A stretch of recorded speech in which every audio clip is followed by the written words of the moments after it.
Here I have a copy of the Ignatius Catholic Study Bible New Testament, and it's got something really interesting on the cover.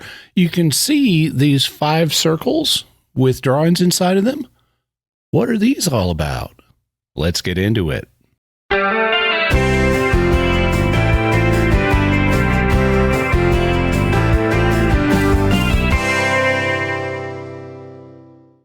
Howdy, folks. You can help me keep making this podcast and get early access to new episodes by going to patreon.com/Jimmy Akin Podcast.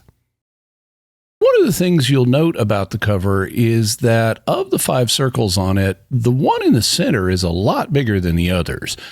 That tells you it's the most important. So what's it showing us? Well, it's a drawing of a man, and he has a halo, so that tells us it's a holy man. It looks a lot like Jesus, and that is, in fact, who it is. Among other things, this is confirmed by the fact that it has some Greek letters on the left and right sides of the picture. To our eyes, the letters on the left look like I and C, while the letters on the right look like X and C. But these are Greek letters rather than English ones, so the letters on the left aren't I and C. They're iota and sigma. This sigma may not look like the other sigmas you're familiar with, and that's because in Greek writing, the letter sigma changes form when it's at the end of a word. So this is a final sigma, telling us that this is at the end of a word. You could try reading this as a 2-letter word with the vowel iota and the final sigma, in which case it would sound like eis. And eis is a word in Greek. It means things like tendon, fiber, or vein. It's also a city and a river in Persia. But it would be hard to explain why such a word would appear on the cover of a Bible. So let's look at the letters on the other side of the figure and see if they give us any help. Here, the letters look like X and C, but that's another final sigma. So this is a 2-letter representation of a word. The first letter also isn't an X. It's the Greek letter chi, which is a rough noise. It's kind of like a rough H, or kind of like the sound of a cat hissing. Unfortunately, it's not a vowel, so there's no good way to say these letters. This is not a real word in Greek, so understood that way, it doesn't mean anything. But wait, there's something we've overlooked.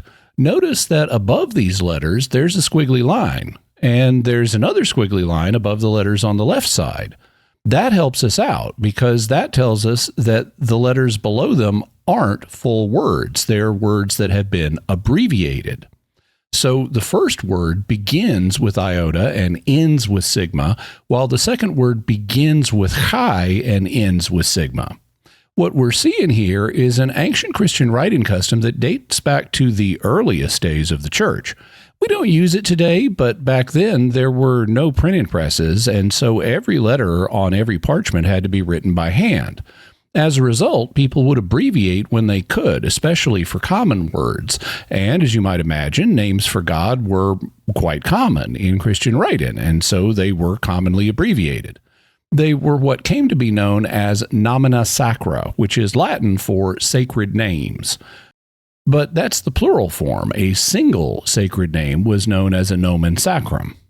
So the ancient scribes would use a short abbreviation for a sacred name, or sometimes just a sacred word, and then they draw a line above the abbreviation to tell you that you were looking at a nomen sacrum. And the thing was, there weren't that many nomina sacra, so once you were familiar with the system, it was easy to guess which one was being abbreviated. So how about here on our Bible cover? We've got 2 nomina sacra. The first begins with iota and ends with sigma, and the second begins with chi and ends with sigma. So what are we looking at? Well, to the early Christians who were used to using this system, it would be obvious that the first word was Jesus and the second word was Christos. So we were right. This is a picture of Jesus Christ. And just to make it obvious, in case you're not familiar with Greek, they have Jesus holding a book that says in English, "I am the light of the world. He who follows me will not walk in darkness, but will have the light of life." That's a direct quotation from Jesus from John 8:12. So that makes it extra clear, even to a Christian who knows only English, that this is a picture of Jesus.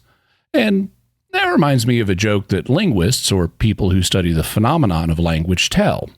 You know what you call a person who speaks 3 languages? Trilingual. What do you call a person who speaks 2 languages? Bilingual. And what do you call a person who speaks 1 language? That's right, an American. So the makers of this Bible have helpfully included a quotation from Jesus in English just to help us Americans out. And that makes it clear that Jesus is here in the center of things, in the biggest, most important circle on the cover, as it should be. But what's going on with the 4 smaller circles? The first one has a picture of what looks like an angel or a winged human. The second has a picture of what looks like a winged lion. The third has a picture of what looks like a winged cow or ox. And the fourth has a picture of an eagle, and eagles have, well, wings. So maybe that first image wasn't meant to be an angel, but just a human who happens to have wings, like the other 3 winged images. Why is Jesus surrounded by a picture of a man, a lion, an ox, and an eagle, all of which have wings? What do these 4 creatures have in common? Well, at least in this description, one thing they have in common is that they're all holding scrolls. If you look at the lion, he's unrolling a scroll in front of him. Same thing, if you look at the bull, he's also unrolling a scroll in front of him. The human has an unrolled scroll draped over his arms, and the eagle doesn't have hands, but it does have an unrolled scroll at the bottom in its feathers.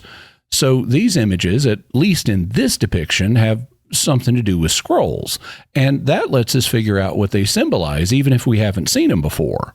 Can you think of 4 scrolls or books that have a connection to Jesus? Yeah, how about the 4 Gospels? So that's what these smaller images represent, the 4 Gospels that tell the life of Christ. This is a very common way of representing the Gospels in Christian art. You find it in sculptures and paintings and in the pages printed in Bibles.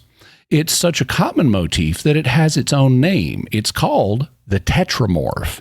In Greek, tetra means 4, and morphe means form or shape. So the Tetramorph is the 4 shapes that represent the Gospels. But there's still a lot of questions to be answered about the Tetramorph, like, where did it come from? From a Christian perspective, the ultimate origin of the Tetramorph is in the book of Ezekiel in the Old Testament. In the book, the prophet Ezekiel sees 2 visions that both involve these symbols. The first is in chapter 1 of the book, when Ezekiel is given a call to be a prophet, and he sees a vision of God sitting on his throne. This throne is supported by 4 creatures who are unnamed here, though a sequel vision in chapter 10 of the book will identify them as cherubim. One of the things that we're told about cherubim in the Old Testament is that God rides on them. In Psalm 18, we read, "He rode on a cherub and flew. He came swiftly on the wings of the wind." That could sound like God was riding a cherub like men ride horses, but here in Ezekiel, we see that God's throne is being carried by cherubim. His throne also has wheels, which are described as a wheel within a wheel. Now, the latter phrase has set some people off, and they start talking about UFOs. There's a lot to say about this passage, and we can discuss it further either in the Jimmy Akin podcast or on Jimmy Akin's Mysterious World. But for the moment, I'll just say that this isn't a UFO. All of this fits with things we see in ancient Near Eastern art. We see pictures of gods and kings sitting on thrones that have wheels. Sometimes there are attendants moving the wheeled thrones, and sometimes the attendants are even holding up the throne off the ground. And that's basically what we're seeing here. We see these 4 cherubim holding up God's throne, which is often called a chariot throne because it has wheels, though in this case, the cherubim throne attendants seem to come between the throne that's above and the wheels that are below. What's interesting to us is the cherubim themselves. Ezekiel sees a great storm cloud coming from the north, and he writes, "And from the midst of it came the likeness of 4 living creatures, and this was their appearance. They had a human likeness, but each had 4 faces, and each of them had 4 wings. As for the likeness of their faces, each had a human face. The 4 had a face of a lion on the right side, The 4 had the face of an ox on the left side, and the 4 had the face of an eagle. Such were their faces. And their wings were spread out above. Each creature had 2 wings, each of which touched the wing of another, while 2 covered their bodies.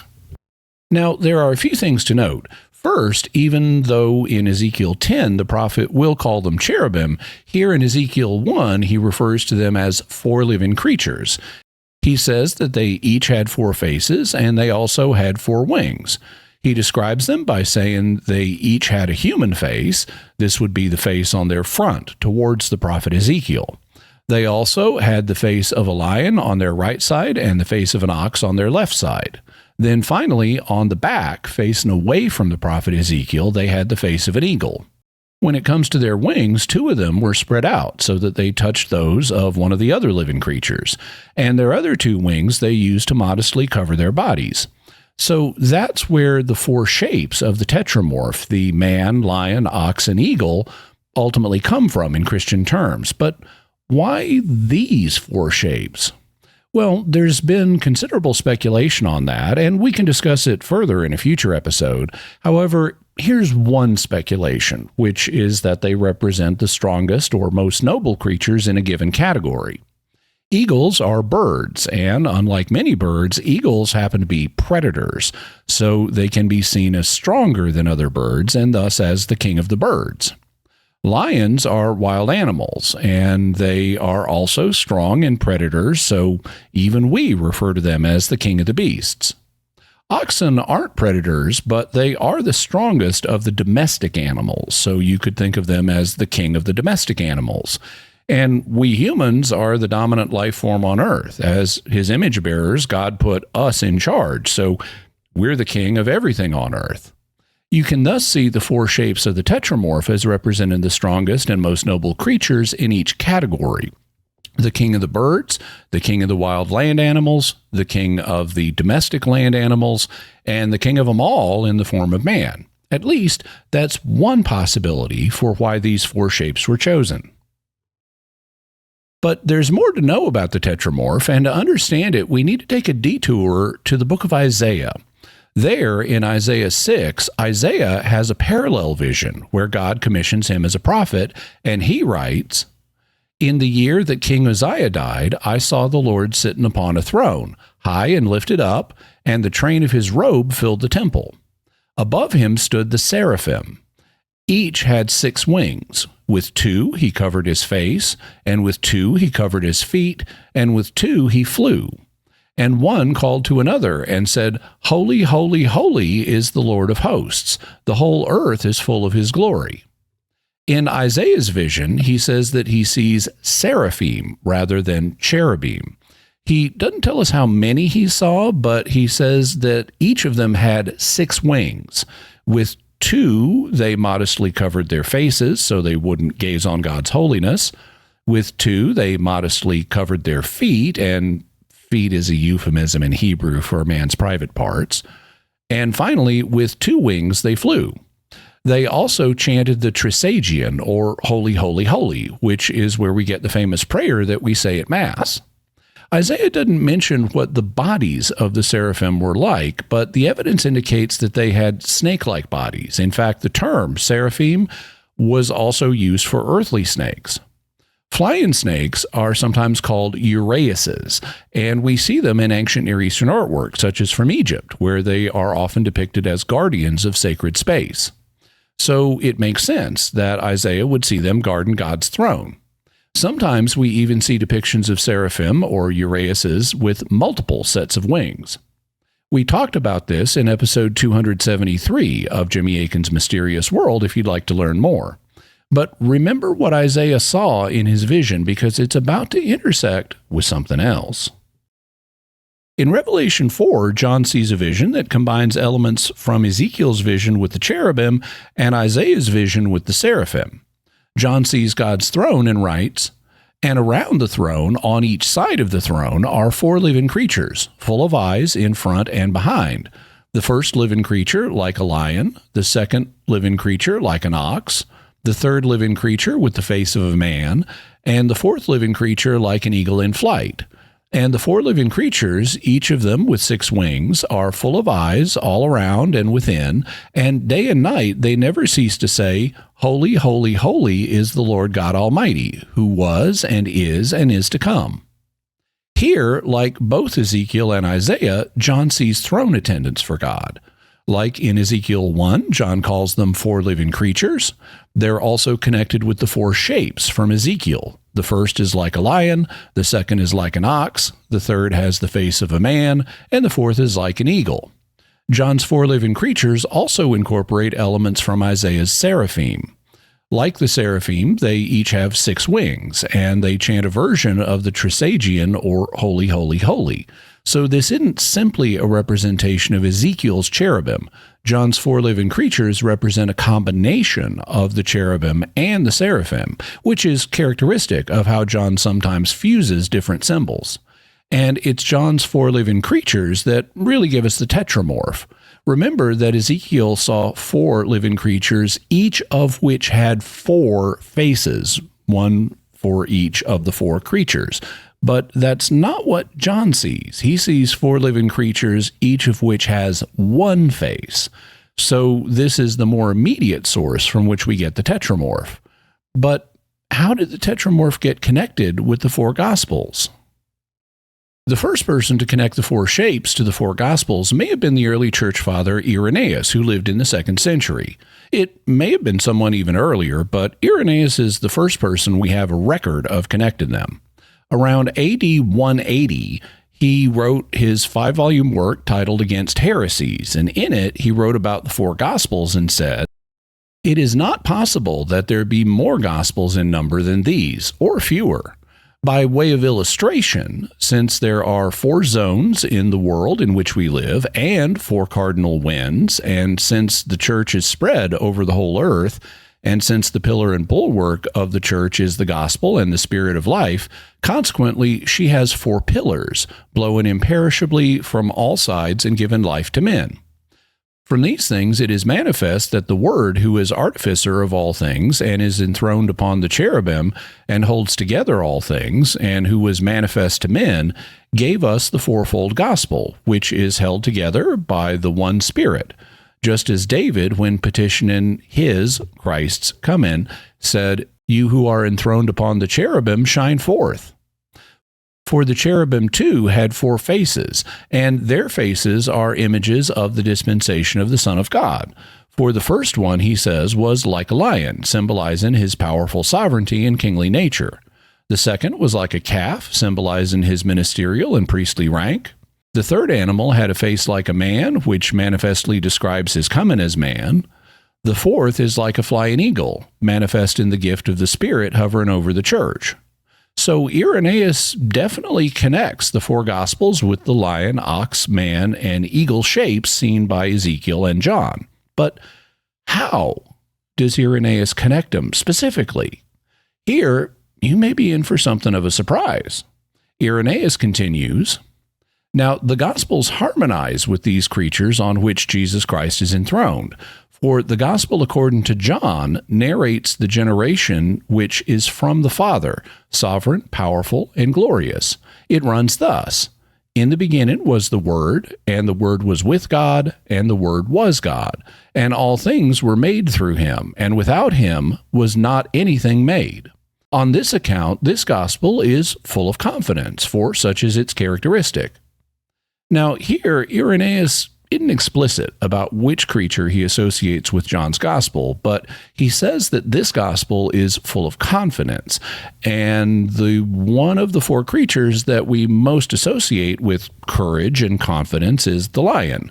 So let's provisionally put the lion in for John's gospel and see if Irenaeus's other comments confirm that.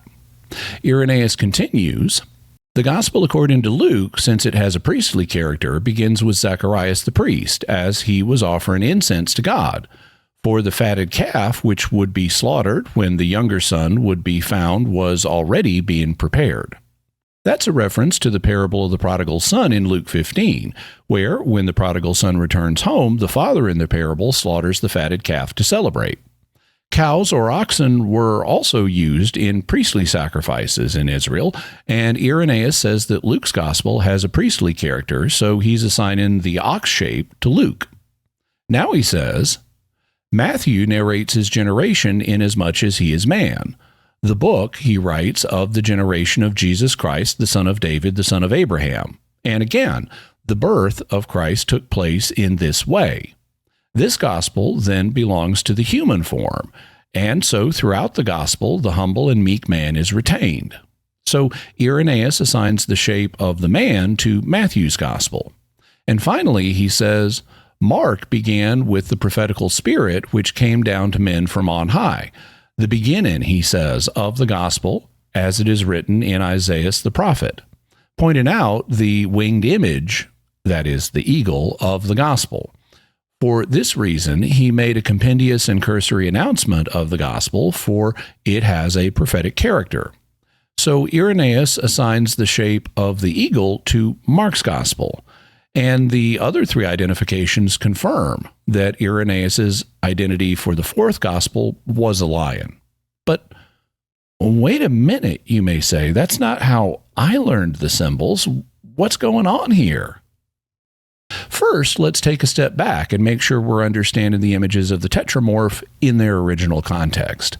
In Ezekiel, where they first enter the Judeo-Christian mindset, what do they represent? Well, as we saw, they represent the faces of Ezekiel's four living creatures, which he later calls cherubim. And what do these creatures do?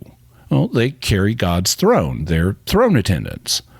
Do they have anything to do with relating the life story of Jesus Christ? No, certainly not in the literal sense of the text. The life story of Jesus hadn't even been lived yet. Okay, now the Tetramorph symbols didn't appear in Isaiah, so we can skip that vision, but they do appear in Revelation 4, and that happened after Christ had become incarnate and lived his earthly life. So what role do the shapes play in Revelation? Well, they represent the forms of the four living creatures, and they don't carry God's throne, but they are around the throne on each side of the throne, so they're also throne attendants. They also seem to refer to Jesus Christ when they say, Holy, holy, holy is the Lord God Almighty, who was and is to come. That reference to being in the past, being now, and coming in the future does sound like Jesus Christ. But they're not relating his full biography. So except at this very general level, there's no clear connection to the content of the four Gospels. They're not relating the details of Jesus's biography. In the literal sense of the text, they're just throne attendants who worship God and Christ. Also, in both Ezekiel and Revelation, are the four living creatures human beings like Matthew, Mark, Luke, and John were? Well, no, they're heavenly creatures. Ezekiel identifies them as cherubim, and John presents them as a fusion of cherubim and seraphim, not human beings. So they don't represent the four evangelists in the literal sense of the text. They just don't. So how did they become associated with the four evangelists? Well, so far as we know, Irenaeus linked them, but he also linked the Gospels to other things. He linked them to the four zones in the world in which we live, that is, north, south, east, and west. He also linked them to the four cardinal winds. He called the four Gospels four pillars of the church, and then he linked them to the four faces of the cherubim. But all these are poetic connections, not literal ones. Notice that Irenaeus only says he's bringing these other things in by way of illustration. It's not like when you drive up north, you're driving into the region of Matthew, and when you drive east, you're driving into the region of Mark. It's not like when a wind blows from the south, it's a wind from St. Luke, or when a wind blows from the west, it's a wind from St. John. All of these connections are poetic, and we shouldn't take them super literally. So the four living creatures in both Ezekiel and Revelation do not literally represent the Gospels. They literally represent God's throne attendants, and any connection between them and the Gospels is poetic rather than literal. What Irenaeus is doing is creatively mapping the four shapes onto the four Gospels, but there's more than one way you can do this. In fact, there are 24 different ways that you could map the four shapes onto the four Gospels, and different people have done it different ways. As we've seen, St. Irenaeus identified Matthew as the man, Mark as an eagle, Luke as an ox, and John as a lion, but other people made different assignments. A few decades after Irenaeus, St. Hippolytus of Rome identified Matthew as a lion, Mark as a man, Luke as an ox, and John as an eagle. In the mid-300s, Pseudo-Athanasius identified Matthew as a man, Mark as an ox, Luke as a lion, and John as an eagle. A bit later, St. Jerome identified Matthew as a man, Mark as a lion, Luke as an ox, and John as an eagle. A bit after that, St. Augustine used the same scheme as Hippolytus and identified Matthew as a lion, Mark as a man, Luke as an ox, and John as an eagle. And there have been other identifications as well, so it's not like everyone has identified the Gospels the same way. Historically, the most popular identification has been Jerome's, but his is far from the only one. In this list alone, we have 3 doctors of the church, Irenaeus, Jerome, and Augustine, providing 3 different identifications. So very intelligent people who know the Gospels very well can't make different identifications. This is because this is a matter of creative imagination, not rigorous deduction, and it depends on which characteristics of the 4 Gospels you choose to focus on. In other words, we're inventing these connections, not discovering them. So where does that leave us? If the Tetramorph is an exercise in creative imagination rather than something that is rigorously deduced, should we maybe abandon it? No, of course not. It's a staple of Christian art, and especially in ages when literacy wasn't common, it really helped people. It still helps people today, as artistic representations of the elements of faith always help people. The fact that it's become so common in the history of Christian art that it's gotten its own name, the Tetramorph, testifies to the value that people have found in it. We just shouldn't act like there's only one true Tetramorph, only one right way to do it. In fact, I kind of like the way that the Ignatius Catholic Study Bible has done it. You'll notice that they have the 4 shapes of the Tetramorph here on the cover, but they don't label each one. If you look at the sequence that they use the shapes in, they're suggestive of St. Jerome's scheme, but they don't label them, so in principle, you can match them to whichever Gospels you want. If you like this content, you can help me out by liking, commenting, writing a review, sharing the podcast, and subscribing. If you're watching on YouTube, be sure and hit the bell notification so you'll always get notified when I have a new video. And you can also help me keep making the podcast. I do need your help with that.